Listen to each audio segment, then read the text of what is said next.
if you saw my first video, by now you might already know that this channel is all about languages and multilingual content and helping businesses reach thousands of new consumers in new international markets.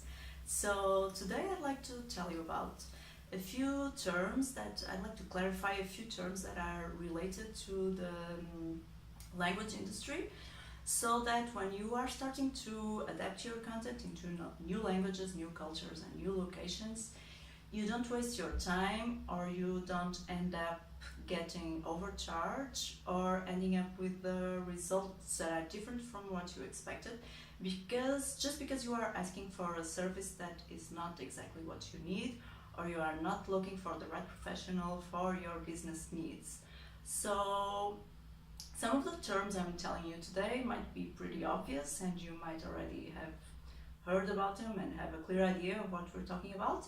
Some of them might be new for you, so just leave me a comment if you'd like me to further explain some of the linguistic services, or if you'd like me to talk about some other linguistic service that you might think your business need.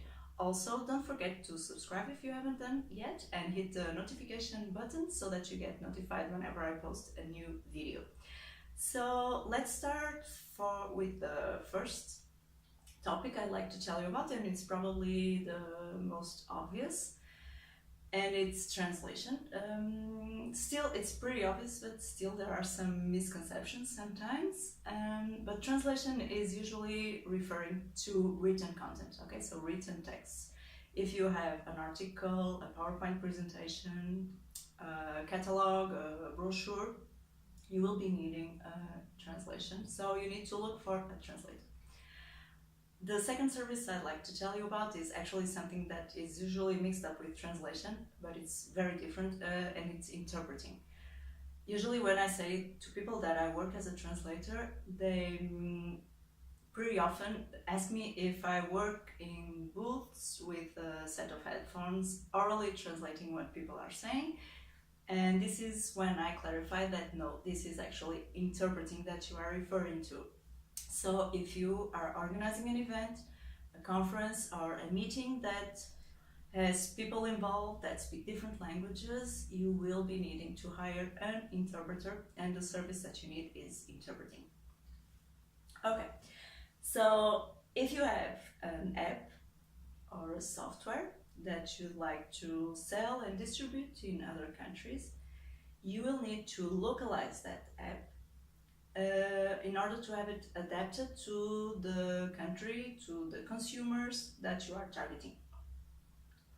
So in this case, the service you need is localization, and there are lots of things to consider. Maybe I'll do a video just about localization, because it's something that it really involves a lot of factors and there is a lot of things that should be considered.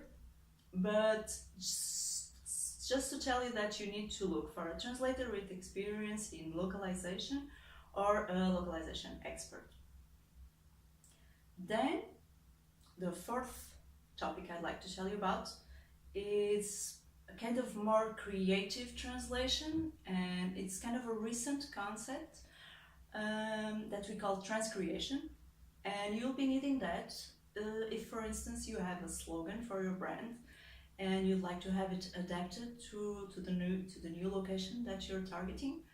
So this is kind of a more creative, more demanding, challenging service, and you should be looking for a translator or a transcreator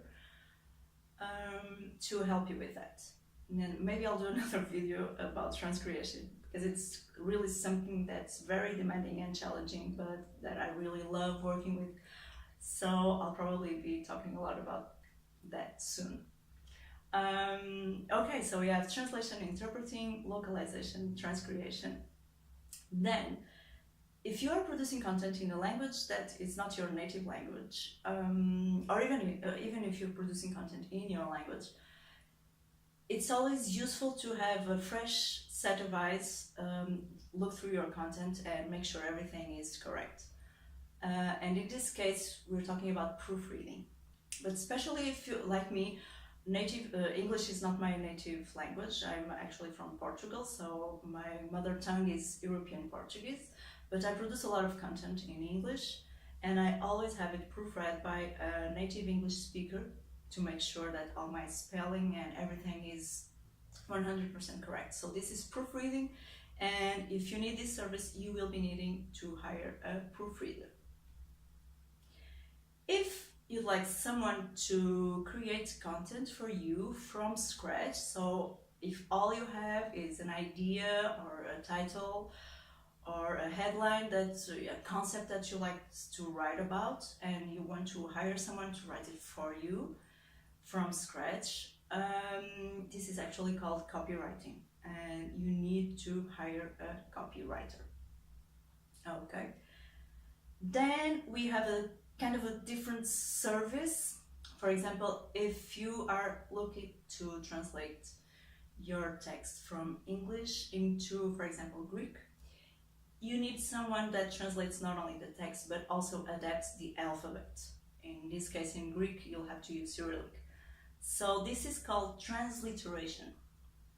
If you're trying to target a country that has a completely different alphabet than the language in which your content was originally written, you will be looking for transliteration, and you need a translator with experience in transliteration. Okay, so I have 2 more topics left, and these are more related to multimedia kind of content. So the first one is related to audio files. If you have an audio file and you want to transform the content in the audio file into written text, this is called transcription. And for example, in English there are lots of software that already do this automatically, and they are pretty reliable, I guess. But unfortunately, this is not applicable to all languages. For instance, in Portuguese, I don't think there is a tool for that yet, so you might actually need someone to do this manually. So this is transcription. A translator can do it. Perhaps some virtual assistants also do this kind of service, but just to let you know that this is called transcription. The last one that I'd like to tell you about is related to video content, and it's called subtitling. I guess this is a pretty known one, but if you have video content and, for instance, the video is in English and you like to have it distributed or published in another country, France, Germany, you need to have a translator, an audiovisual translator, or a translator with experience in subtitling, because there are specific softwares to do this, and also you need to have specific skills to set the timings and everything perfectly. So this is subtitling, and you need an audiovisual translator to help you with it. So yeah, these are all the linguistic services I'd like to go over today.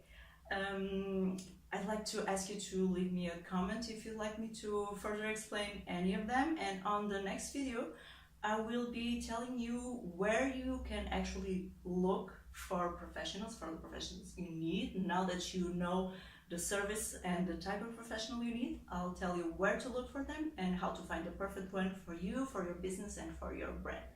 So I'll see you here again soon. Bye!